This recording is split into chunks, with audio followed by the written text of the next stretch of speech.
औज़ुबिल्लाहि बिस्मिल्लाहिर्रहमानिर्रहीम। अस्सलाम वालेकुम नाज़रीन, शामी रूहानी टीवी के साथ एम शामी आपकी खिदमत में हाजिर है। आज का टॉपिक बहुत इंपॉर्टेंट है और एस्ट्रोलॉजी के लिहाज से बड़ा इंपॉर्टेंट इवेंट होने लगा है, ज़ोहल का हालत रजल।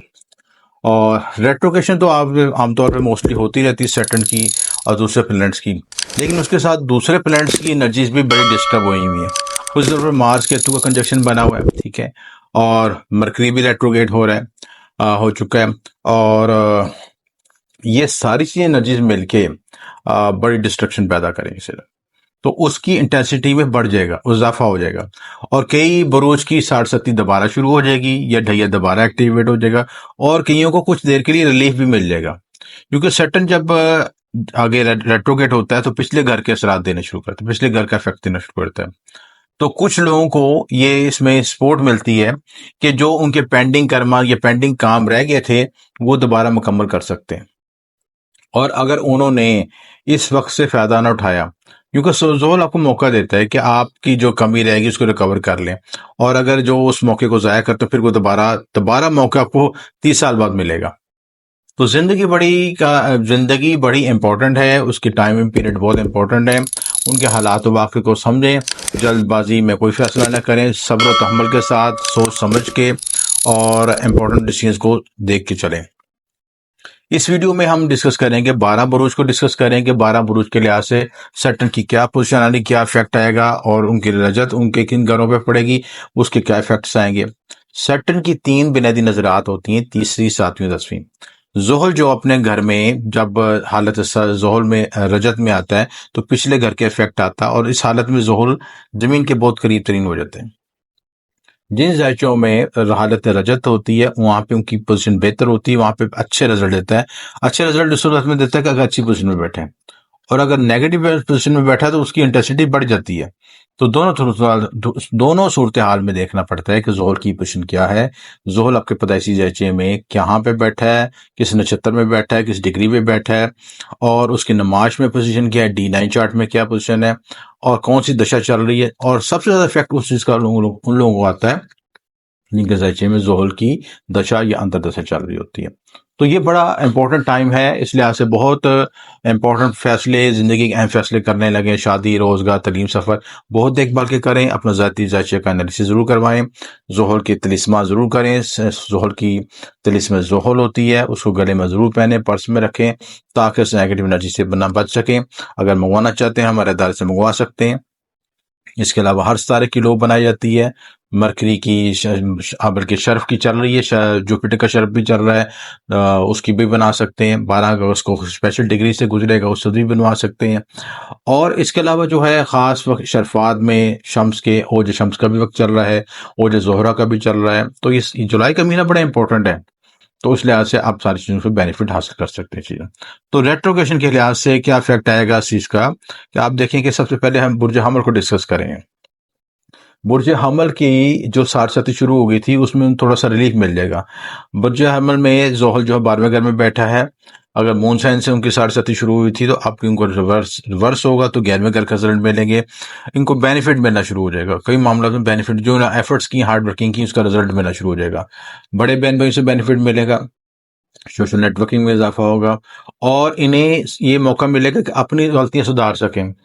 27 नवंबर तक, 13 जुलाई से लेकर 27 नवंबर तक जोहल की हालत रजत रहेगी। 27 नवंबर तक आपको टाइम मिलेगा कि अपने स्किल्स इंप्रूव कर लें, अपने आप को अपडेट कर लें, ग्रो कर लें, और जो कमी रहेगी उसको पूरा कर लें, ताकि आपको दोबारा आपको अफसोस ना हो उस चीज का ना कि मैं ये चीज नहीं कर सका, ये चीज।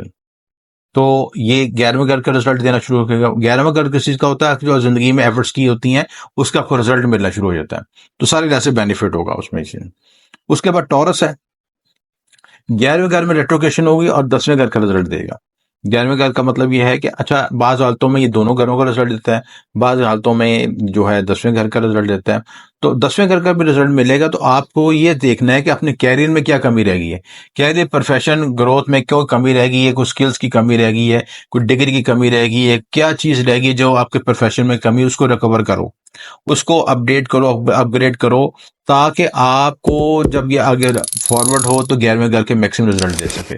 तो आपने ये देखना है कि 10वें घर में का जो तल्लक है, कैरियर के लिहाज से, समाजी हैसियत के लिहाज से, आपकी जो जिंदगी में जितनी भी ग्रोथ एक्सपेंशन होती है उसमें ज्यादा तल्लक आपके 10वें घर से होता है। तो अगर आपके माशरे में रिकॉग्नाइजेशन नहीं हो रही, हार्ड वर्किंग कर रहे हैं, उसको रिजल्ट नहीं मिल रहा, अगर आप जो है 10वें घर से मतलब आपके प्रोफेशन में कोई कमी आ रही है, 10वें घर का प्रोफेशन इख्तियार नहीं किया, ये किस घर का प्रोफेशन इख्तियार किया है, कौन से प्लैनेट्स बैठे हैं, उसमें क्या डेफिशिएंसी है, रेमेडी में कोई डेफिशिएंसी है, या आपकी वर्किंग में या कोई स्किल्स में कमी है, उसको अपग्रेड करें ताकि वो आपको आगे फॉरवर्ड जाए तो 11वें घर के रिजल्ट मैक्सिमम दे सके। तो ये आपको ये रजत जो है मौका देती है कि आप उस चीज को रिकवर कर सकें। जेमिनिस के लिहाज से 10वें घर रजत होगी और 9वें घर का रिजल्ट मिलेगा। कानूनी रूहानी मामलात के लिहाज से, लंबे सफर के लिहाज से, बॉस के लिहाज से, बॉस का कैसा कोई बगाड़ है वो उसको खत्म हो सकेगा, आपको मेंटोर मिल सकेगा, आपको किसी को रूहानी सफर हो सकेगा, हज उम्रा ज़ियारतें की तरफ जा सकते हैं, कोई भी ऐसी चीज प्लान कर सकते हैं, आला एजुकेशन के लिए जा सकते हैं, हायर एजुकेशन हासिल कर सकते हैं। इसके अलावा आपके वालद के साथ जो कॉन्फ्लिक्ट्स हैं उसको क्लियर करने का मौका ये चीज़ है। बॉस के साथ कॉन्फ्लिक्ट्स हैं, अपने गुरु के साथ जो कॉन्फ्लिक्ट्स हैं या उनके मिलने के इम्कान हैं, अच्छे उस्ताद मिलने के इम्कान हैं, या उनके साथ कोई कॉन्फ्लिक्ट्स हैं, उसको रिकवर कर सकेंगे। देखिए, आपको रिकवरी का मतलब ये है कि आपको ख्यालात आएंगे, ये चीज है कि ये गैप है, इसको कवर करूं। अब उस चीज को आप पूरा नहीं करते, आप उसको कहते हैं ठीक है फिर देखा जाएगा, तो फिर वो दोबारा टाइम नहीं मिलेगा आपको। तो कुदरत मौका दे रही है, इसको फायदा जरूर उठाएं। उसके बाद कैंसेरियन है, 9वें घर में रेट्रिग्रेशन हो गया, 8वें घर का रिजल्ट होगा, मुतात रहने की जरूरत है, डीएक्टिवेशन होगा, दोबारा शुरू होगा, जिनका मून साइन कैंसर है उनको दोबारा स्ट्रेस एंग्जाइटी आएगी, फील होगा, और थोड़ा सा उनको ससुराल से मुतल्लिक़ मसाइल, हेल्थ इश्यूज, प्राइवेट पार्ट से मुतल्लिक़ मसाइल, वरासत मसाइल, और इसी तरह 8वें घर से मतलब जितनी चीजें ना, रिसर्च और मसाइल। अच्छा, रिसर्च वगैरह करते हैं उसमें फायदा होगा, इंश्योरेंस में आपकी जो है विरासती मामला में बेनिफिट हो सकता है। लेकिन अगर आप जो है इस 8वें घर की एनर्जी के साथ ट्रांसफर अपने को नहीं कर रहे और उल्टा उसके चल रहे हैं, तो फिर रिएक्शन आना शुरू, रुकावटें आनी शुरू हो जाएंगी, ब्लॉकेज जाएगी, आप दौड़ेंगे ज्यादा, हार्ड वर्किंग लेकिन रिजल्ट कम मिलेगा। तो बी पेशेंट, बी रियलाइज, ठीक है, कि आप कहाँ पे मार खा रहे हैं और उसको सही किस तरह करना है चीजें। बुर्ज असद लियो, 8वें घर रजत होगी, 7वें घर।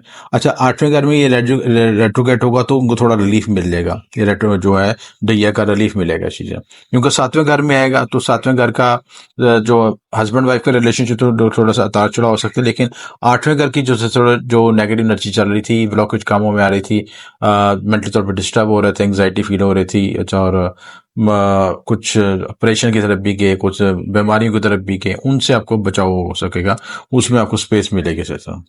तो रेमेडी जरूर करें, सैटर्न का तलिस्मा जरूर करें, यूज करें सैटर्न की सदकात, रेमेडीज, उसके दान, उसके जो भी आप उसकी पर्सनल कंसल्टेशन लेके आप उसमें से अपना एनालिसिस करवा सकते हैं कि आपके ज़ायचे में जहर कौन से नक्षत्र में बैठा है और कौन सा आपका सदका बनता है चीज़ है। हर सदका आपके लिए नहीं है, ठीक है, किसी के लिए सदका पानी में बहाना है, किसी को पका के खिलाना है, किसी को हवा में डालना है, एलिमेंट्स के लिहाज से एनालिसिस करना है कि आपके सदके की क्या डायरेक्शन है किसी चीज़। उसी के लिहाज से आप अपना ज़ाती ज़ायचा इस्तेखराज करके उसके लिहाज से अपना सदका तजवीज़ करें ताकि उस मुसीबत से बच सकें चीज़ें। विरगोस, 7वें घर में रजत होगा, छठे घर का इफेक्ट आएगा, हासिल दुश्मनों से, खुफिया दुश्मनों से मुतात रहें।